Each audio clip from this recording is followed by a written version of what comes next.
Hi hello ನಮಸ್ಕಾರ friends. ನಾನು study group ಚಾನಲ್ನಿಂದ ಮಾತಾಡ್ತಾ ಇರೋದು. ಹಿಂದೆ ಬಿಟ್ಟಿರ್ತಕ್ಕಂಥ ವೀಡಿಯೋಸ್ಗಳನ್ನ ವೀಕ್ಷಿಸಿರ್ತಕ್ಕಂಥ ಎಲ್ಲ ವೀಕ್ಷಕರಿಗೂ ಧನ್ಯವಾದ ಅಂತ ಹೇಳ್ತಾ, ಇವತ್ತು ಕೂಡ 10 ಕ್ವಶನ್ಸ್ಗಳೊಂದಿಗೆ ನಾನು ನಿಮ್ಮ ಮುಂದೆ ಇದ್ದೀನಿ.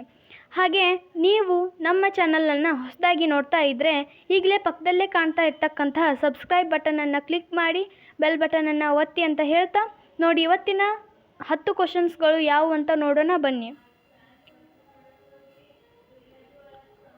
ನೋಡಿ, ನಿಮ್ಮ ಮುಂದೆ ಕಾಣ್ತಾ ಇರ್ತಕ್ಕಂಥ 10 ಕ್ವಶನ್ಸ್ಗಳನ್ನು ಈಗ ನಾವು ವಿಶ್ಲೇಷಣೆ ಮಾಡೋಣ. ನೋಡಿ, ಮೊದಲನೇ ಕ್ವಶನ್ ಏನಿದೆ ಅಂದರೆ, ಸಿಯುಕಿ ಎಂಬ ಪ್ರವಾಸಿ ಕಥನವನ್ನು ಯಾರು ರಚಿಸಿದ್ದಾರೆ? ಸಿಯುಕಿ ಎಂಬ ಪ್ರವಾಸಿ ಕಥನವನ್ನು ಯಾರು ರಚಿಸಿದ್ದಾರೆ? ಆನ್ಸರ್ ಏನಿದೆ ಅಂದರೆ ಹ್ಯುಯೆನ್ ತ್ಸಾಂಗ್.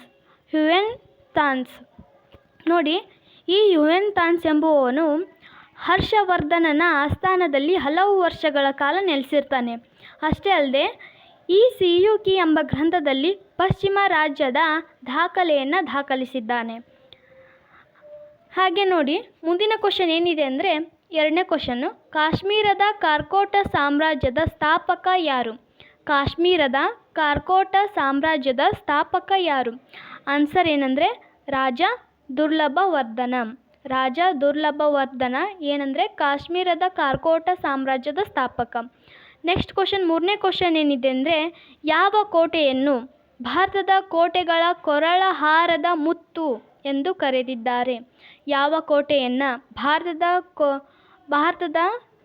ಭಾರತದ ಕೋಟೆಗಳ ಕೊರಳಹಾರದ ಮುತ್ತು ಎಂದು ಕರೆದಿದ್ದಾರೆ? ಆ ಕೋಟೆ ಯಾವುದು ಅಂದರೆ ಆನ್ಸರ್ ಈಸ್ ಗ್ವಾಲಿಯರ್. ನೋಡಿ, ನಾಲ್ಕನೇ ಕ್ವಶನ್ ಏನಿದೆ ಅಂದರೆ, ಗುಲಾಬಿ ನಗರ ಎಂದು ಯಾವ ನಗರಕ್ಕೆ ಕರೆಯುತ್ತಾರೆ? ಗುಲಾಬಿ ನಗರ ಎಂದು ಯಾವ ನಗರಕ್ಕೆ ಕರೆಯುತ್ತಾರೆ? ಗುಲಾಬಿ ನಗರ ಎಂದು ಜೈಪುರಕ್ಕೆ ಕರೆಯುತ್ತಾರೆ.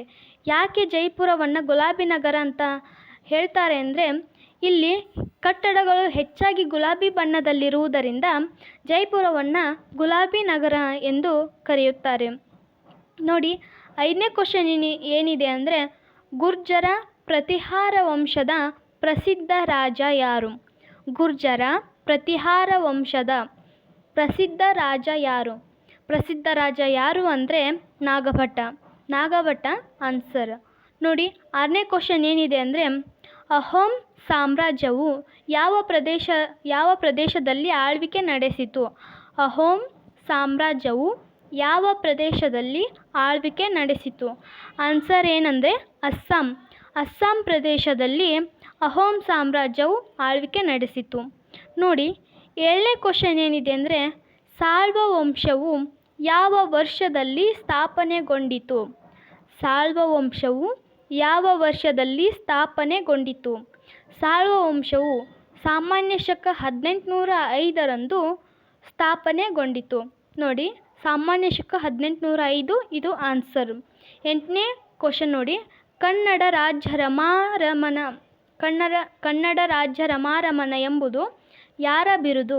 ಕನ್ನಡ ರಾಜ್ಯ ರಮಾರಮಣ ಎಂಬುದು ಯಾರ ಬಿರುದು? ಅದು ಯಾರ ಬಿರುದು ಅಂದರೆ ಕೃಷ್ಣದೇವರಾಯರ ಪ್ರಸಿದ್ಧ ಬಿರುದು ಅಂತ ಕೂಡ ಕರೆಯಲಾಗುತ್ತೆ. ಹಾಗೆ ಕೃಷ್ಣದೇವರಾಯನು ಸಂಸ್ಕೃತ ಮತ್ತು ತೆಲುಗು ಭಾಷೆಗಳಲ್ಲಿ ವಿದ್ವಾಂಸನಾಗಿದ್ದನು. ಹಾಗೆ ಈತನು ತೆಲುಗಿನಲ್ಲಿ ಅಮುಕ್ತ ಮೌಲ್ಯದ ಮತ್ತು ಸಂಸ್ಕೃತದಲ್ಲಿ ಜಾಂಬವತಿ ಕಲ್ಯಾಣ ಎಂಬ ನಾಟಕಗಳನ್ನು ರಚಿಸಿದ್ದಾನೆ. ಹಾಗೆ ಕನ್ನಡ ರಾಜ್ಯ ರಮಾರಮಣ ಎಂಬುದು ಈತನ ಪ್ರಸಿದ್ಧವಾದಂಥ ಬಿರುದಾಗಿದೆ. ನೋಡಿ, 9ನೇ ಕ್ವಶನ್ ಏನಂದರೆ, ಭಾರತಕ್ಕೆ ಗುಲಾಬಿಯನ್ನು ಯಾರು ಪರಿಚಯಿಸಿದರು? ಭಾರತಕ್ಕೆ ಗುಲಾಬಿಯನ್ನು ಯಾರು ಪರಿಚಯಿಸಿದರು? ನೋಡಿ, ಭಾರತಕ್ಕೆ ಗುಲಾಬಿಯನ್ನು ಬಾಬರ್ ಪರಿಚಯಿಸಿದರು. ಬಾಬರ್ ಅವರು ಭಾರತಕ್ಕೆ ಗುಲಾಬಿಯನ್ನು ಪರಿಚಯ ಮಾಡ್ತಾರೆ. ನೋಡಿ, ಕೊನೆ ಕ್ವಶನ್ನು 10ನೇ ಕ್ವಶನ್ ಏನಿದೆ ಅಂದರೆ, ತನ್ನ ರಾಜ್ಯವನ್ನು ಹಿಂದವಿ ಸ್ವರಾಜ್ ಎಂದು ಕರೆದ ಮರಾಠ ಚಕ್ರವರ್ತಿ ಯಾರು? ನೋಡಿ, ಅವರು ಯಾರು ಅಂದರೆ ಛತ್ರಪತಿ ಶಿವಾಜಿ ಅವರು ತನ್ನ ರಾಜ್ಯವನ್ನು ಹಿಂದವಿ ಸ್ವರಾಜ್ ಎಂದು ಕರೆದ ಮರಾಠ ಚಕ್ರವರ್ತಿ ಆಗಿದ್ದಾರೆ. ನೋಡಿ, ಇಲ್ಲಿಯವರೆಗೆ ಈ 10 ಕ್ವಶನ್ಸ್ಗಳು ನಿಮಗೆ ಯೂಸ್ಫುಲ್ ಅಂತ ಅಂದ್ಕೊಳ್ತೀನಿ. ಇಲ್ಲಿಯವರೆಗೆ ಈ ವಿಡಿಯೋನ ವೀಕ್ಷಿಸಿರ್ತಕ್ಕಂತಹ ಎಲ್ಲ ವೀಕ್ಷಕರಿಗೂ ಧನ್ಯವಾದಗಳು.